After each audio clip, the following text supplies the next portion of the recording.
Okay. Well, folks, welcome to the Friday edition of Richardson Plano Networkers and Connect to Thrive Mastermind with our guest today, Rob Bliss. His talk today is entitled Build Your Business and Network on a Shoestring Budget. I think we can all relate to that because maybe sometimes that's all we got is a shoestring. Rob Bliss is the founder and CEO of SmartOffice USA, a one-stop shop for everything office technology, and Purple Cow Branding, focusing all things website, video production, branding, and social media. With almost 40 years of sales experience, Rob has knocked on over 25,000 doors, made over 50,000 phone calls, presented over 5,000 proposals, and sold millions of dollars in equipment sales. I would say that's a good ratio. As a Canada native, Rob is passionate about Tim Horton's coffee, the Toronto Maple Leafs, and the great sport of curling. He's an avid networker and reader with over 700 books in his library, which is open to anyone who would like to stop by, have a one-on-one, and get a free book. Please join me in welcoming Rob Bliss to our Friday networking. All right, thank you, Randy. It's a pleasure to be here.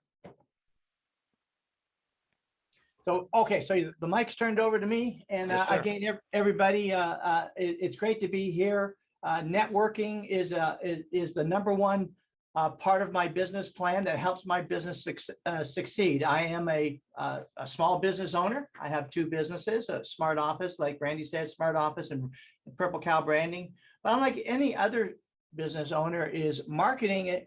We need to have better marketing, and we need to figure out this whole thing about how do we market my business? How do I get leads? How do I make appointments? How do I grow my business? And it's very confusing. There's lots of shiny toys out there that we see on the internet every day. And how I got into this marketing aspect was my main business, SmartOffice USA, is I call on business owners to save them money on internet and VoIP phone systems and IT support. And I was getting replies from my customers that they were showing me how they were disappointed in their digital marketing company. They got ripped off on their website. They just were getting bad advice on Facebook ads or Google ads, just spending a lot of money and not getting any, they were just not getting any return on their investment. And, I'm kind of in the fourth quarter of my career, and I'm very passionate to help my customers. And when I saw this need, I really thought to myself too, is that this is the same thing that I need for my business. I need to grow my business. What is the best way to do that? And the number one thing that I've done throughout my career has been networking. And that is the most cost-effective way. But I've kind of come up with now, Randy, how can I share my screen so I can kind of show them a little bit of my PowerPoint here? You should be able to share it. Do I just go share screen? You should be able share to. Screen, okay. And then pick the part of this, pick the PowerPoint or whatever. There you go. Okay, have you got it? Yep. Okay, so I'm going to go back to marketing your business on a shoestring budget. And I just recently added kind of the tagline of, and don't forget about the sales process. Because a lot of times, we talk about how do we get new leads and all that kind of stuff. But then I started thinking about, when you're in front of the customer, what do you do now? And if you don't have a sales process at this point, you have this great lead that you've got, and then it becomes wasted because you weren't prepared in your sales process. You didn't have a good presentation. You didn't have good marketing collateral. You didn't know, you didn't have a proper demo. So there's a lot to do in the sales process. And a lot of times I feel that, again, that we spend too much time thinking about the marketing process that we ignore. We neglect the sales process. And so I'm going to talk a little bit about that. And it really kind of starts with, what is marketing? Marketing is getting someone who has a need to know, like, and trust you. It's telling people what you do over and over again. And you must remember, marketing is a system. It's not an event. And this system has to be built on sound marketing principles where you constantly measure, innovate, and refine the system. And this last point here is something I'm really going to focus on, is that you've got to be constantly measure, innovate, and refine the system. And I think, again, I see it so often talking to my fellow networkers, fellow small business owners, that they're always kind of just, they're operating by just it's like throwing stuff against the wall and hoping something sticks. They don't have a system in place. They don't have a plan in place. So I really kind of want to go, go over that. And let me see. Okay, let me go to my next. I'm not working my PowerPoint here very well. Okay, what is sales?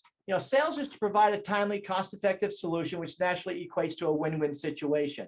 And I love this quote from Jeffrey Gitomer: sales is a matter of who you are, what your attitude is, and how dedicated you are to personal excellence. And I really think so many times I see when I'm talking to fellow networkers is that we kind of take that laissez-faire kind of attitude, is that we don't see the passion that we have about, I am selling you something, and the reason I am is because my solution is the best out there. And we've got to really convey that to our people, where we truly believe in our product. We believe in the skill that my team is going to be able to help that client. And this is your personal attitude is just so important. And so what I've found out on my journey through nearly 40 years in sales now, and it's kind of like, if only I could start over and knew what I know now. And number one point is get a system. Number two is get a mentor or a coach. Always be learning, read books, get an accountability partner, measure, review, innovate, and refine. This is just so important that so I'm trying to take all this mass amount of information that we see on the internet and that we read about. I want to kind of condense it and give you a simple plan today. The number one is get a system. Do you have, and my next one is, well, I got my slide out of place here, but I want to ask you a question is, can you show me right now, can you show me your marketing plan? Right now, can you show me your sales plan? Can you tell me what goal, next week is the end of the month. March is over next month. And do you know exactly what was your goal? Did you write it down? Do you know, are you 70% of quota? Are you 100% of quota? Are you 10% of quota? So can you tell me what those goals are? And then can you show me your accountability? And I think this is so important to have, again, an accountability partner, because it's so easy just to blow it off, make an excuse that, oh, it was a bad month, I had a bad month because, and you just have this whole stream of excuses, and I don't buy that. My business in the last 2 years it grew at about a 10 to 12% growth factor, not huge or whatever, but we had growth. I had to hire 2 new people in the last 2 years. And so we did grow a bit, but we had the mindset that there are still a ton of people doing business here in the DFW area. And that's really one of the factors too, is the fact that Dallas-Fort Worth is probably the #1 city in America to grow your business. So yes, there are some hiccups along the way. There are some, with the pandemic, there's very tragic events that happened, but we must pursue. And this is just so important. So how do I do it? What are you doing now? And is it working? When was the last time that you sat down and actually reviewed these questions? We're always kind of going 90 miles an hour all the time. We're chasing the next customer. We're going to the next networking meeting, but it's time to kind of, I think, slow down and ask some specific questions. How is my business doing? What am I doing about it? And is what my plan now, is it working? So what I've done to help my business is I've created a DIY Lead Gen Playbook. And you can also name it my DIY Marketing Playbook, my DIY Sales Playbook. I think those terms kind of go all into one. It's kind of like an all-in-one, a 3-for-1. And these are the things that I want you guys to take a note. And I'm going to make this presentation available on my website, purplecowbranding.com. If you go to that after the meeting, we have on the top of the nav bar free resource button, a big red, big orange button, free resources, and this PowerPoint will be there to look at. But here's where I want you to simplify your plan.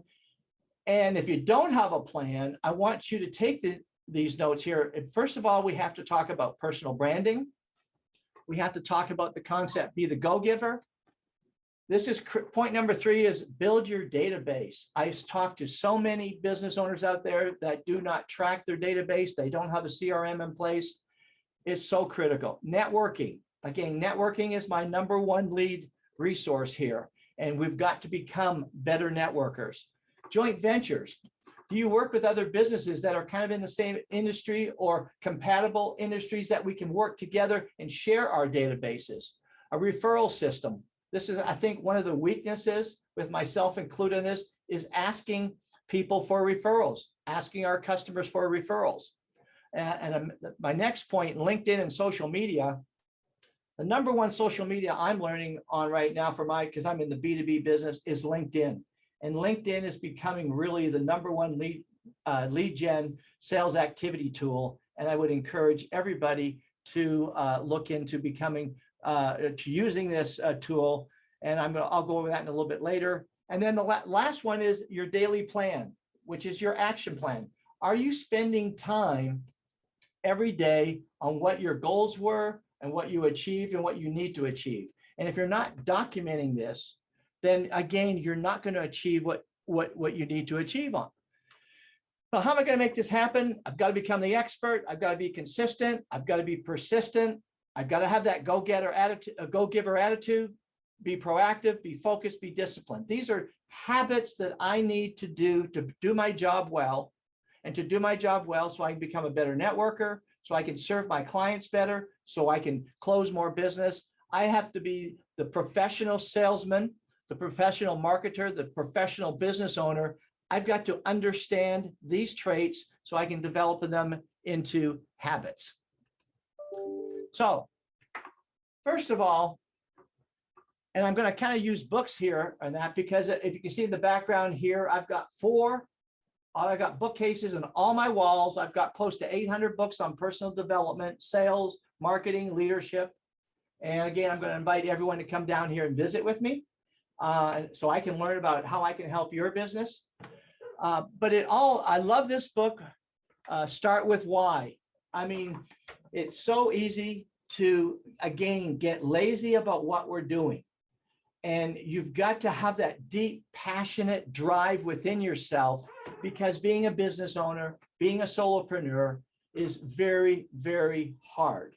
And in my career, I've been in business now for over 30 years. And there's been up and down, just like a roller coaster. But the key to this is, with my why, I am so passionate about wanting to help serve my client, finding the best products for them, giving them the best service, caring about helping them in their business, that it is so strong that I'm able to go with the flow of the ebb flow of the ups and downs. This next book, if you haven't read, The Go-Giver by Bob Burg, is one of the most titles that I've given away to people that come here, because again, it talks about it's important, especially in networking, it's important for us to give stuff. And there's too many of us that have that attitude that, hey, I haven't gotten anything out of networking, and we don't give back. We don't bring value to the table. And The Go-Giver, a great business fable, and it's a short story, and it has a powerful business idea of helping people, bringing value to them, and not expecting anything in return. And that's the key. I can help people in their business, and it doesn't matter if they give me a lead back, because I think with the karma in the world that's out there, that things will, if you throw enough stuff out, it will come back to you. And I think I've seen so many people when I've networked with that they get a negative attitude towards networking, because they say, well, I've tried and I've given them a couple of leads and they never gave me anything. And I think that's the wrong mindset. I think it's not helpful. And I think we need to understand what the Go-Giver is about. This is one of my favorite books for small business owners when it comes to marketing. Duct Tape Marketing, the author here, John Janks, is probably the #1 small business owner when it comes to advising small businesses about marketing and helping you start that. So I really, again, I'm sort of showing you what my toolkit is, what my strategy is in becoming proficient in these different points of sales, marketing, branding.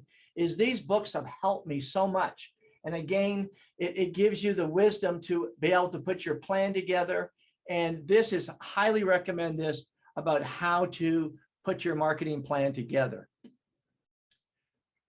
This is high on my list. Fanatical Prospecting, Jeb Blunt. This is my number one prospecting book. It tells you how to get into from social media to old-fashioned cold calling, making phone calls, knocking on doors, doing your email drip campaigns. This guy is, I mean, I kind of like his attitude in the book because he's kind of in your face, but he's really telling us what sales is all about. And again, he teaches us, again, how we can develop our own DIY sales program, how we can develop our prospecting list. And it's a great read, and I highly recommend this. This next book is from Dr. Meisner, the founder of BNI. And I really enjoy this book because it's about 52 weekly networking success strategies. And I read this book once a week, where I develop where I learn about his strategy, his tip for the week, and I try to practice that tip throughout the week. And again, it's such a great reminder, and that's why I like reading books or having one close by, because it can just pick it up for 5 minutes. I can learn that tip, and I can make it work for me during the week. Social Boom. Of course, this book came out probably 10 or 12 years ago when social media really started hitting off. And again, there's so much mixed reviews on social media on what type of business and industry you're in. For me personally, I spend 95, 98% of my time on LinkedIn versus the other platforms. You know, B2B, I don't really use Facebook. I don't use Twitter, Instagram, and all the other cool stuff that the young kids are doing nowadays. But LinkedIn is such a powerful platform and such a great way to reach your customers, reach your prospects, and get your name out there. But again, it is a part of having that additional arrow in your quiver that you've got to learn whatever is relevant to your business, whether it be LinkedIn or Facebook or Instagram, that you find one and you learn about it, become the expert, and consistently use it. And this is one of my books here that I recommend for people that want to learn LinkedIn. It is The Ultimate Guide to LinkedIn for Business. Again, he sets you up and teaches you the importance of LinkedIn, and then he teaches you tips and tactics. And I would highly encourage you, again, of the consistency of your system is I'm on LinkedIn every day. I post. I like people's comments, I make comments, and I'm active on LinkedIn. I'm active within my community so they can see that I'm trying to help promote their business. I like to make some comments to bring value to my community. And again, it's building a strong relationship with these people rather than just scrolling through and scrolling through and scrolling through. Be active, interact, engage with your community, because that's how you want to promote yourself. You want to promote yourself of growing strong relationships with your people. You care about their business. And by liking and commenting on LinkedIn, you're showing people that you do. And so they're going to like and trust what you do. But this is a great read. Personal branding. Is so important, especially in today. How do you stand out from the crowd?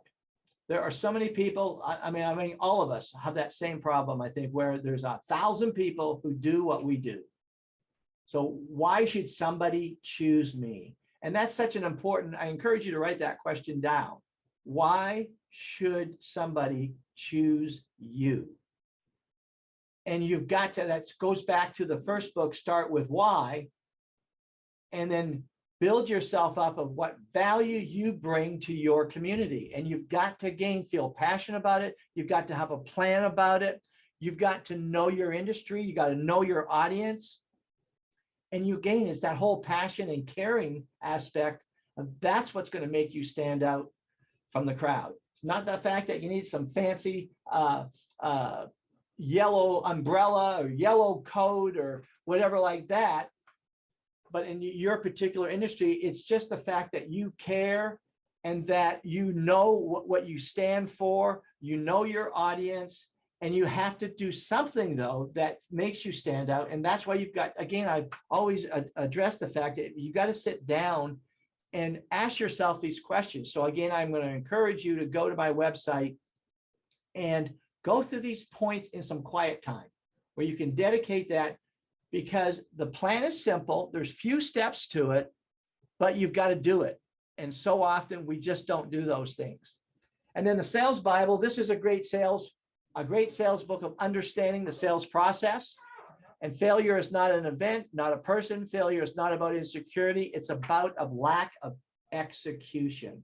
And that is really anything on our marketing plan, our sales plan, is that we don't execute it, and we don't review, and we don't refine, and we don't measure. It's the same things I'm just saying over and over again, but we have to learn those things so that we become serious professionals of how we present ourselves and our product to our prospect and to our client.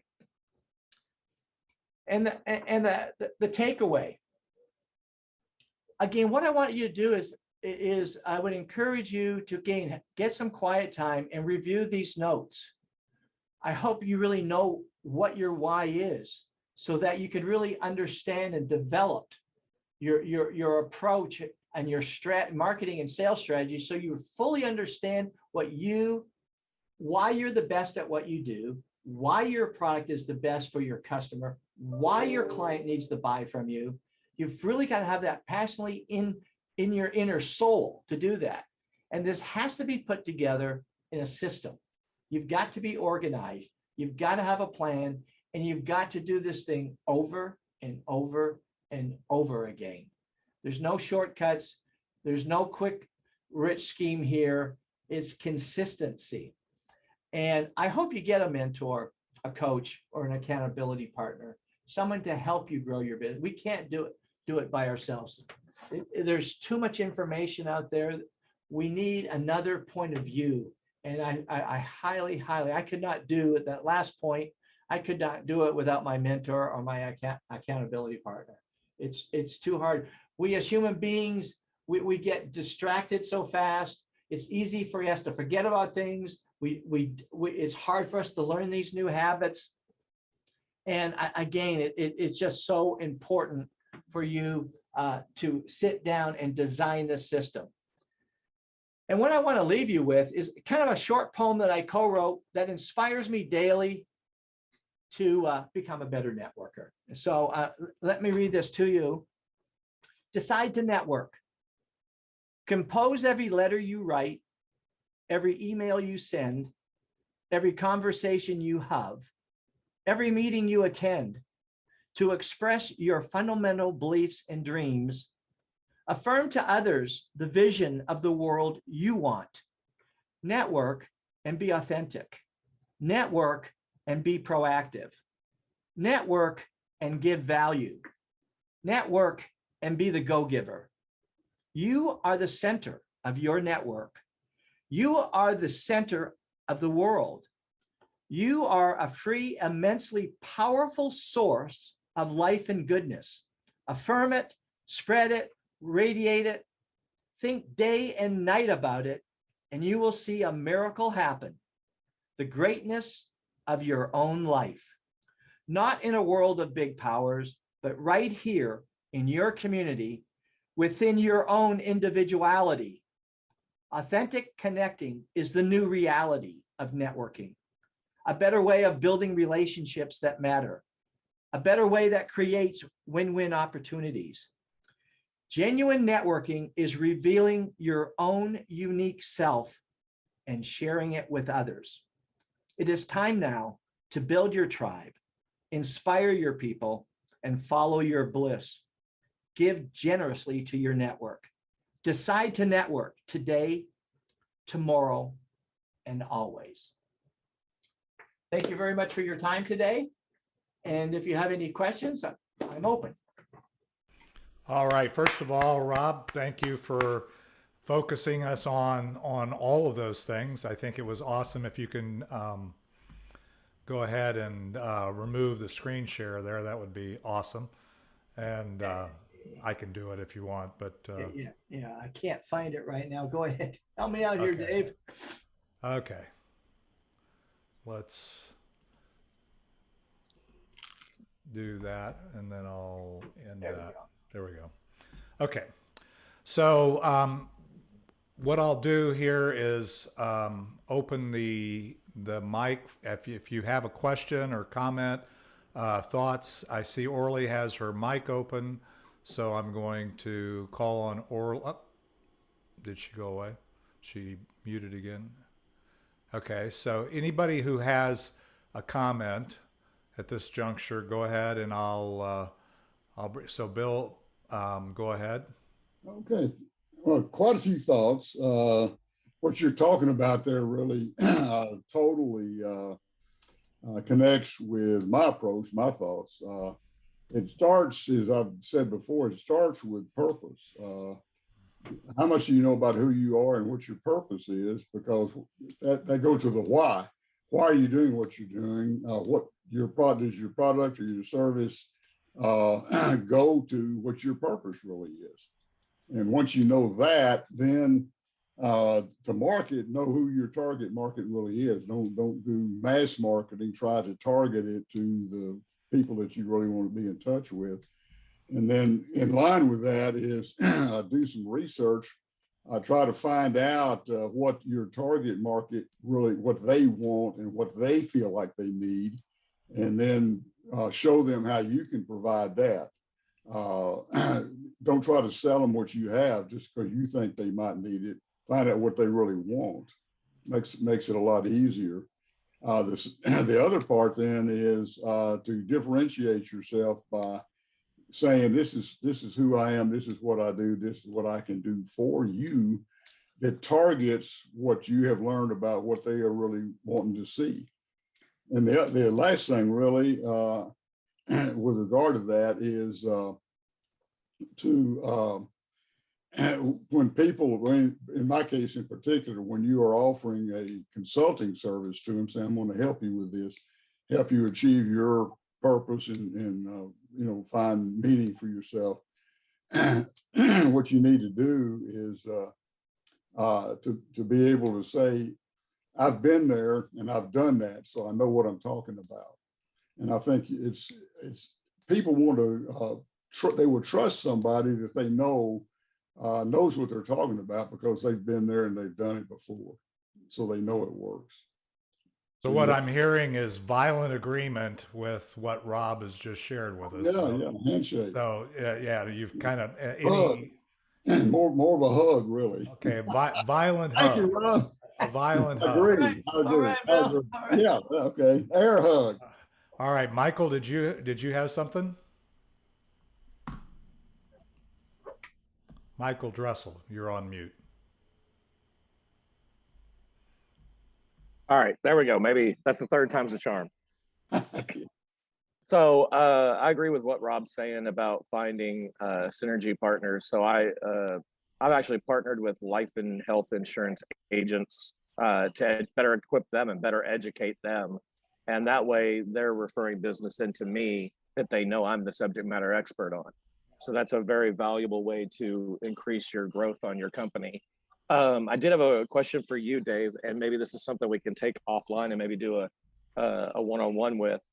You mentioned on your chat that the platform that we use can actually do LinkedIn as well, as far as like the commingling networking side of things on the LinkedIn site. Because I've tried to do the paid LinkedIn access and wasn't successful because I didn't know how to do it effectively. That book is a great opportunity there, Rob. But Dave, you mentioned in the chat that Be Connected also has a way to do that. Yeah, so there's several things there, and we can take it offline, and I'm happy to work with anybody because that's my primary focus because I have thousands of followers on LinkedIn. I have thousands of followers on Facebook. I have thousands of followers on all the other platforms. And so and then I have, frankly, thousands of people in my in-person networking community. So you can invest, and you should be investing your time. You've heard enough of my comments around that. Don't be spending your time. Don't be wasting your time, of course. But you can invest time. And what I've found is the platform, because it's relatively small, instead of 800 million people like you'll find on LinkedIn, there's only 10,000 right now. And you have people like Orlia Moore, who's on this platform, who has a large audience, who's both of us got onto that platform relatively early, and we're still figuring it out. It's a journey, but if you're going to invest your time in building your community and then beginning to build something you can work with, it's very similar to the way you would build your network in a face-to-face networking, right? You're building a core group of your people. So everything Rob is sharing and teaching is brilliant. I love his focus, like I said. But yes, the answer is you can go. It's kind of a way I say I mine my LinkedIn network, and particularly LinkedIn, because I tend to do. I mean, we're all kind of B2B. I mean, we talked about that a while back, right? Even though, you're selling life and health, and you ultimately are selling to individuals, but you also sell to companies. But pretty much everybody in our face-to-face networking are business owners. They're entrepreneurs, small business owners. And so their life is their business. And, so all of those things, your health, your risk management, all those things, your finances, are all part of your business, whether you realize it or not. So I don't find the differentiation personally from a B2B or B2C being that useful for people in our community. I think it's really, you treat everybody as if, even if they don't have a business, treat them as if their home is their business, their life is their business, because frankly, otherwise they're going to end up get to the end of the day and be a little disappointed. So yeah, I think we can go through a subsequent workshop, or I'm happy to work with anybody on trying to leverage that. But you do want to know, I have a good LinkedIn profile. In fact, you can leverage that into Be Connected or anything else. Orly, did you have any comments or thoughts on that one? Because you have, I'd be interested in your thoughts. Yeah, well, first, Rob, thank you so much. This was really awesome. And you mentioned two of my mentors. So Bob Berg is a friend, a longtime friend and a mentor. And I've read all of his books. He has Go Giver for Everything. And I used to give out this book as well, like to millions of people. I bought his books by loads, right? And Ivan Meisner is a personal mentor for many, many years. I was a part of the furniture of BNI, but that's a long story. And Giver's Gain is a real, mantra if for all of us, right? I mean, to give without expectation is one of my mantras. That's how I live. I give before I receive, and I don't really care to receive because I believe in the law of reciprocity, as Bob Berg calls it, right? And so I really enjoyed your presentation because you break it down in such a simplified way and a measurable and practical way to implement, right? One of my talks as a speaker is your network is your net worth, right? If you're not making enough money, you don't know enough people. But again, people are overwhelmed. And I have a question for you, but people are overwhelmed with so much bombardment of the here sell, I have this for you, and I think you need this, and I think you need that, and I practically don't need anything. So it's kind of okay, no, I don't need it. What is your approach to, because everybody has a different approach to that kind of outreach, right? So when people are outreaching, basically reaching out to you with a sales pitch, and you don't want to be offensive, and you don't want to say, hey, listen, don't bug me. I don't want to really be, I'm not interested. Instead of that, I would love to know from you, what is your come back to that? You know, instead of being rude or aggressive, what would you say to these people? I'd love to hear what you have to say about that. That's a great question, Orly. And the way I handle it basically is, thank you for your call. It sounds like you have a great company and a great product. Would you please send me some information? I'm going to go to your website, and then I'd like you to follow up with me in a couple, 2 to 3 weeks. And then, because what I'm doing, what I see is 90% of salespeople who make that first call, they're never going to call you back. And so that person has to gain my trust, my respect as a sales professional. And so I might do this stall tactic 2 or 3 times over a 90-day period to make sure he is a professional. Mm-hmm. He's on top of it. I've had some time to look at I it. love that. Yeah, That's so brilliant. awesome. That's actually Is that brilliant. true? 90% won't follow up. It's so cool because I say 48% of speakers don't even return an email to an event planner. So, I mean, like that isn't everything, I guess, right? I mean, really, Bob, 90% of salespeople don't follow up? That's hysterical. I'm going to write this down. No, This I is think so that funny. could be low, Orly. It could be 95%. But Oh my God. Yeah, I love it. It's so high. But yeah, there's a lot of brilliance there because Randy and I were just talking about an individual today and before this meeting in terms of the big problem that they have in getting traction themselves is that they just don't continue to follow up. They give up. And so being on the flip side of that and being the person doing it. And besides, Rob is a networker. I'm a networker. We all recognize that the journey is one of building a relationship. So a cold call or a one-off thing is just, okay, now I know you exist. Sounds interesting.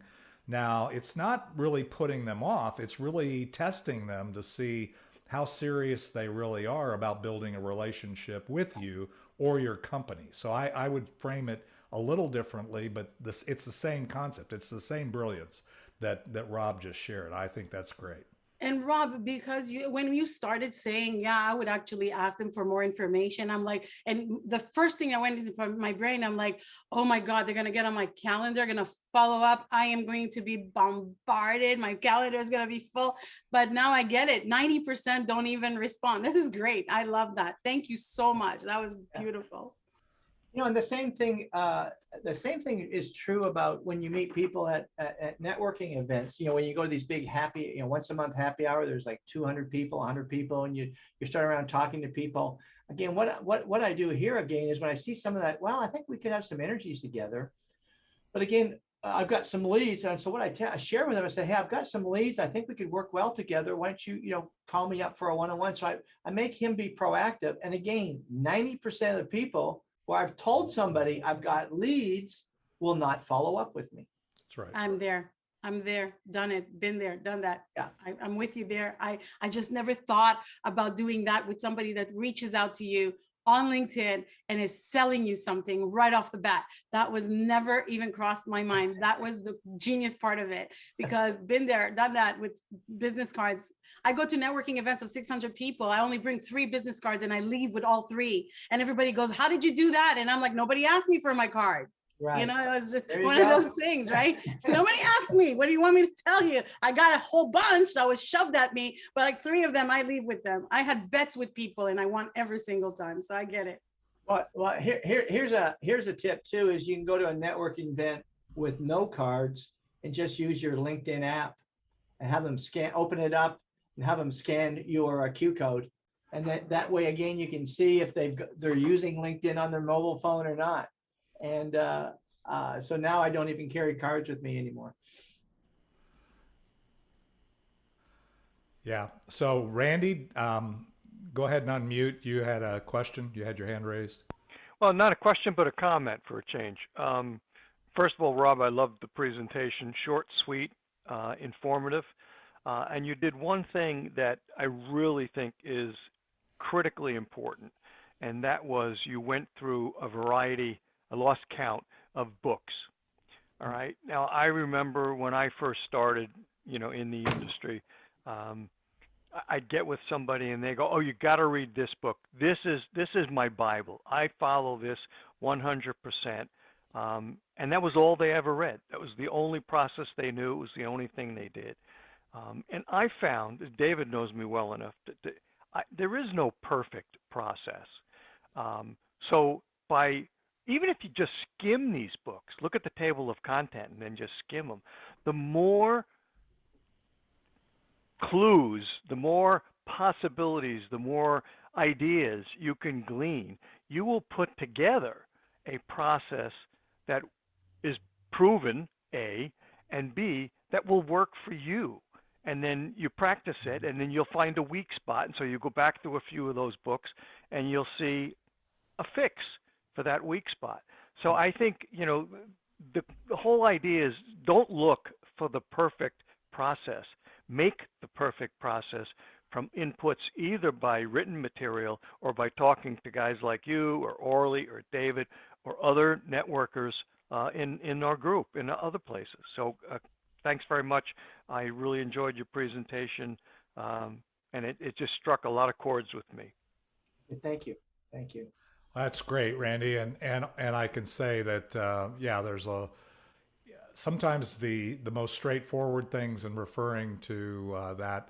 And as you say, there's the business of actually applying what we're reading in the book and realizing that perfection is always going to be the impediment to progress, not getting hung up on the process, but staying in motion and learning some things and trying them. And Rob actually mentioned it, if you remember, everybody remembers, in the presentation when he said, measure, evaluate, and then modify your approach. See what's working for you. And that can be in what you're consuming from the book. So, Bill Harrison, I'm going to, for what it's worth, in answer somewhat to Arlie's question, based on my LinkedIn profile, I get every day requests to connect from people. And I'll take a look at their profile and see who they are, what something about them, how many connections they have, and that sort of thing. And connect with probably more than I don't connect with. So I end up with connections that are kind of global, all over the place. And a large majority of those I'll find out within the next day or so after I connect, want to sell me services on how to scale up my business so that I can make tens of thousands of dollars by using their process. And my response to them is always, thanks, but I am successfully retired, offering my services on a pro bono basis. I'm not looking for a revenue stream. And that's usually the last I ever hear from them. But I stay connected so that when I use LinkedIn pretty much every day to post something that is it expresses my values, my thoughts about life, and what my purpose is. And I get responses back from people, likes and things on that. I had something different happen to me just today, though. I gave that response to a fellow that I think he was from Mexico, as a matter of fact, that I said, I'm not really looking to, I said, my idea, what I want to do in scaling my business up is just to increase my reach. I'm not looking for a revenue stream. And he came back and said, that's fascinating. Tell me more. And we went back and forth for about 30 minutes. And I told him what I'm really doing and why I'm doing it. And what he ended up with was, can I partner with you? Mm-hmm. And I said, sure, let's talk. And so that was the exception rather than the rule. Most of them, if all they're trying to do is sell me something, I never hear from them again. Yep. And that's actually one of the things. Rob, you want to go ahead? You had your hand up. I assume you've got something to inject here. Since you're our leader today, go ahead.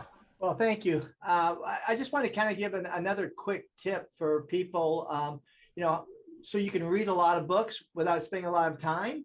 is what you can do if you like one on my list there, let's say the Go Giver.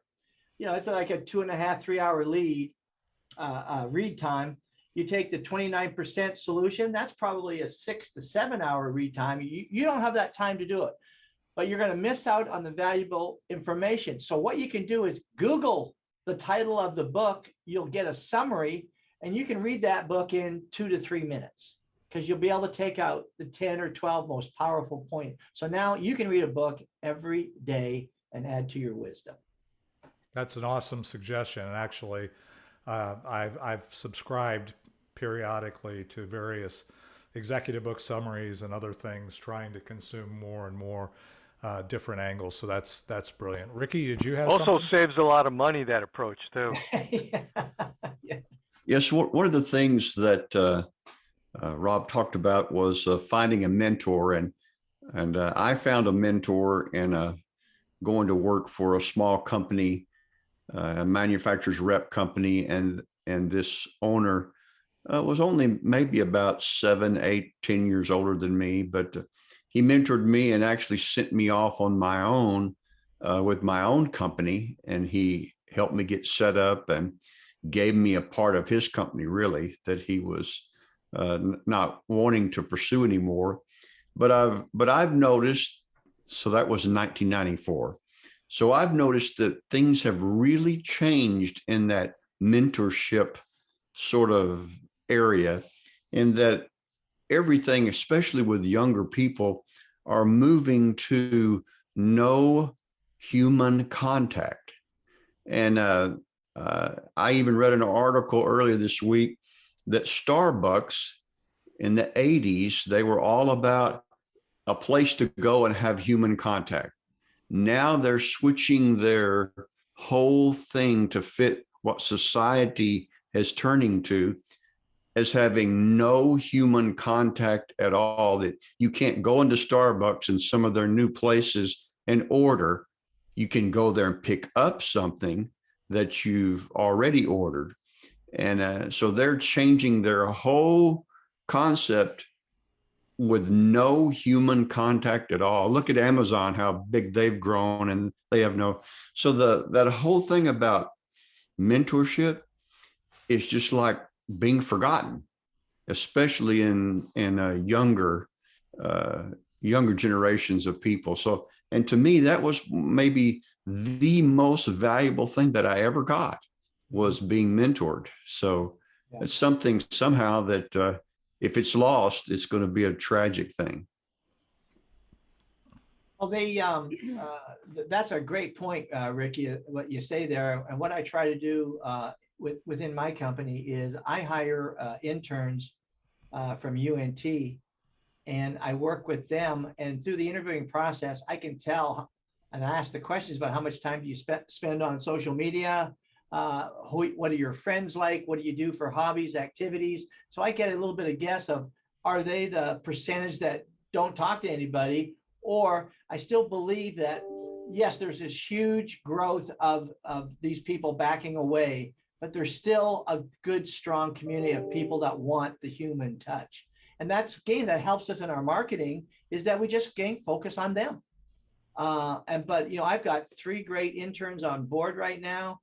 They are highly interactive, great people skills. They want to learn more. And so it's exciting to work with them and mentor them. Orly, did you have another question or comment? Yeah, definitely. Because I think that, there might be, because of all the pandemic thing, I think it has to do a lot with that, where the fear was inculcated. A lot of people felt isolated, and now they are in fear of going out there, reaching out. We are human, and humans need humans. Humans do still need human contact. We will not be able to survive as a humanity, as a species, if we don't have contact. So I think that those who will fight for it will keep it alive, and those who won't fight for it will probably also be disseminated as a human. They will have incurred a disease that will kill them, because without human contact, without having visibility to the sun, we will be instinct. So to your point, I think it was Ricky, right? Ricky, you're the one who said that. So yes, the younger generation is definitely pulling back, but some of them, and not all of them, this is like a trend, but some of them are realizing that it's not helpful. They are, at one point, they break out. They actually have, we used to call it, when you're too long indoors, you call it the cabin fever, right? Cabin fever. Well, the kids are feeling it. They are feeling the cabin fever. They're driving either their parents crazy or they're driving themselves crazy into getting out there and meeting people. So I agree with you, Ricky, but at the same time, I hope and I really do pray that the human species is not going to let that happen. Yeah. I would agree with you, Orly. I think that it is inherent. We as a species, we're not the strongest. Some would argue we're not even the smartest. But life is, as I always say, life is a team sport, right? So we need each other, and sometimes, I mean, that's why I never liked the term being, socially distanced. I think we always have to be, socially connected, and then these tools help us do that. Michael, you had a question or a comment? No, I actually had a comment on, I know we talked about diversifying your mind with books knowledge and things like that. I would also throw out a plural situation. Like Dave was one of my mentors, and he teaches me so much about a certain area of my life. Mm-hmm. But then there are other mentors I have as well. So the main thing about having a mentor is the same as evaluating your business. Is that relationship still working? Is it accountable? Is it does it feed what the goal is, and things like that? So I would lend itself to it. Doesn't have to be one particular person. You can have, as I call, a Swiss Army knife of mentors. Like that. And I would tend to agree. Bill Harrison, did you have something else? Yeah, once again, and this with respect to human contact. As you know, David, I started coming to the Wednesday meetings as soon as you opened the back up, so I could get back in and actually be with people and see them.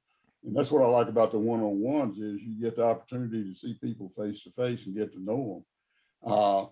But for what it's worth, I just Sunday came back from a 3-day weekend at a retreat center that we have postponed. It was supposed to originally have taken place in April of 2020. Mm-hmm. We had to postpone it for 2 years.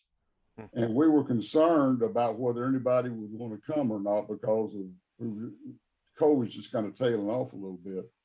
And in this particular weekend, there's a whole lot of personal interaction and handshaking and hugging and that sort of thing.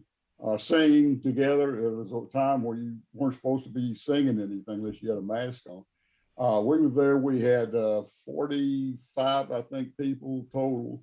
No masks. Most of them were vaccinated. I'm not sure if everybody was or not. But talking about cabin fever, it had been so long since we all been together and been able to do that, the enthusiasm and the excitement and the energy level were so high that by the end of the weekend, everybody was totally exhausted, because it had been so long, and we needed, people need people deep down, whether we admit it or not. And there's just something about getting together with people and that feel free enough to shake your hand, to hug you. And I got more man hugs that last weekend than I've had in the last 2 years. And it was absolutely extraordinary. So I think the pent up desire is out there. Well, and that's encouraging, Bill. And I think you had mentioned that and when we got together on Monday, and that is encouraging. And I know those of us who know the power of in-person networking. No matter how good we get on the social platforms or whatever, it's still an important thing. Randy, did you have something else? Yeah, I just want to piggyback on what Michael was saying. First of all, I agree with what he was just talking about, but I also think that there is sometimes a potential advantage to talk to people who you don't agree with. You've heard them say some stuff, and you really just don't agree with it, but you sit down with them and you tell me more, and find out what is motivating them to think differently than you do. And you may walk away and still say the guy's a jerk, and there's no way that I would do it the way he's doing it. You might also walk away and say, I never thought about it that way. If I combine A and B together, my approach and his approach, I might be able to solve more problems for my clients. So awesome. Okay, so Rob, you've stimulated a lot of conversation here, and that's great. And I'm sorry, I didn't mean to remove your spotlight here, just operator error. Kept Randy going, and so did you have any closing remarks or anything? I did post for those that are on the chat, and by the way, I'd encourage you, some of if they posted properly, some of these the links should be active. So if you go to the chat and see an active link, there's Rob's website is on there. I posted some links on scheduling one-to-ones, as well as getting registered on Be Connected Network and other things. And as Rob indicated, which he did yesterday also on the podcast, is he has a resources button at the upper right-hand corner of that website that, as you can already tell, he's got a lot of stuff in his library. So if you want to get some resources that'll help you market on a shoestring, and none of us, I don't care how much money we got, we don't want to spend money we don't need to spend, or whatever, or invest money we don't need to invest. So Rob, did you have any other closing remarks before we land the plane here? I just think, again, thank you very much, everyone, for giving me the opportunity to speak. And I want you to measure, review, innovate, and refine every day. Amen. Well, that's great. And if you haven't listened to it already, I just published it yesterday. His podcast is up from episode 68 yesterday, and you hear a little bit of his story as well, and as well as where he's going. But again, I really applaud and appreciate you sharing with our group here. Thank you, everybody, for participating. We have our regular weekly events next week. For those in the Dallas area, we have our Monday Mixer.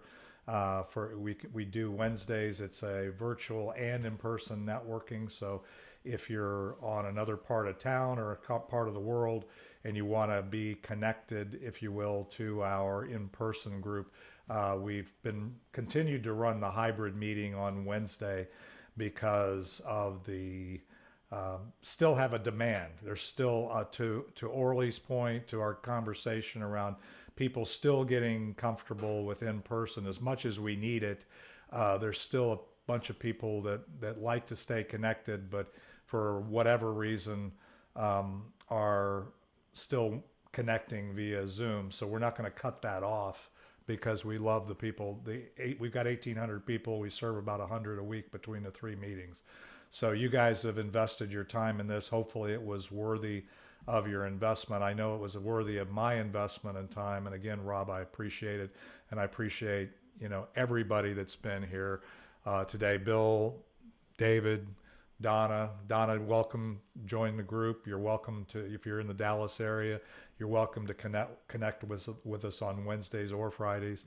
Orly, I love the fact that you're continuing to contribute to our community. Your thoughts are totally brilliant, and I love them. And Preston is relatively new to the group, and Ricky and Randy, you guys are always appreciative. So I'm always looking for people who want to step up on some of these 3 meetings and take on some leadership roles. So those in the regular group, always looking for, I sent an email out this last week on opportunities to serve in that way. And I truly believe the Go Giver, which is the book that I've also read, but the whole concept, our community is one of servant leaders. And if you don't understand what that community, what that means, is people show up to serve, and then by building a relationship, things begin to develop from a business standpoint. But they show up, as I think both Rob and Orly mentioned, is show up with no expectation of return. You show up